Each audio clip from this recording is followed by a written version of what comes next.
I'm sure you've all heard of the global climate change crisis. Imagine a post-apocalyptic-esque world where floods, drought, and mass extinctions dominate the world we all call home. Planet Earth is in dire straits. The responsibility falls primarily on us as humans. We have all been the cause of this dramatic change, and we will in turn be responsible for whether or not these changes define the world we live in for the rest of our time on this planet, or if we define just how severe these changes are. But how can we be the change that we really want to see in the world? Climate change and its long, sharp fangs continue to dig deeper into the jugular of this planet and the different life forms that call this place home. This terrifyingly real phenomenon that is largely man-made. We have all seen the effects in many places already. Geographical locations characterized by the resources and the climate typically found there simply change for the worse. The Arctic is melting. River basins in Asia are beginning to run dry. African cities like Cape Town, South Africa, are just counting down the days until they run completely out of water for public use. And coastal cities scramble to build new budgets to prepare for coastal flooding. This is a problem that without proper action will only escalate to a more deadly and dangerous hindrance to humanity. But the time is long past for learning about climate change. Now is the time that we need to take action. But what can we do as simple citizens of the Earth in an effort to slow climate change? There are plenty of actions to be taken.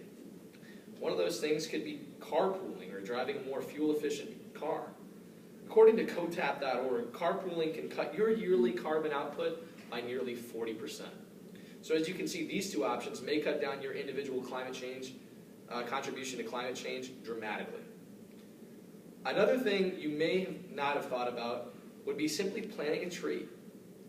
A solid source of oxygen and a potential habitat for all kinds of species, green life thriving in the proper habitat can promote a sort of safe zone for life. You can help protect our oceans by avoiding plastic products, or if that's impossible, recycle that plastic. According to Business Insider, there are numerous startup companies investing in plastic alternatives that can help change the fate of our oceans. That also goes with buying biodegradable products. I mean, biodegradable products are not entirely harmless, but they are much better and safer to be put into landfills or even littered than items like plastic or rubber, which take thousands of years to degrade. All of those things I mentioned can be very helpful towards slowing the effects of climate change. However, if we really want to have a shot at investing in our future as a planet and living in a safe and clean environment and enjoying the wonders of nature that we have all at one time or another taken for granted, I have one suggestion that stands head and shoulders above all others. Vote for legislators who take climate change seriously and who are proposing bills, laws, and have shown initiative towards caring for the environment.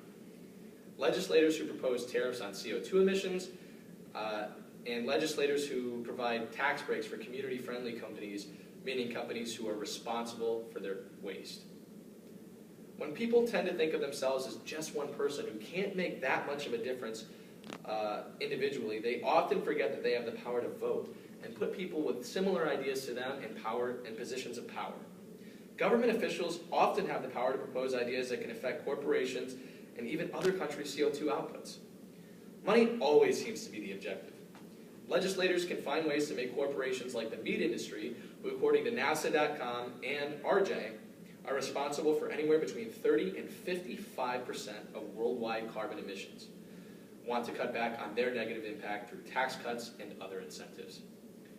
I implore you to do your research and really consider casting a vote in favor of those who have our planet and planet's best interests in mind and at heart. Helping to make the big push and the big change that our planet so desperately needs at this crucial juncture by voting in its history can contribute to a better future.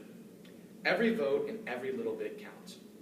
So thank you for listening so patiently, and I surely hope that today you learned something and made a decision and heard the call to action so that in 50 years, this planet is in the best shape possible and you can feel responsible.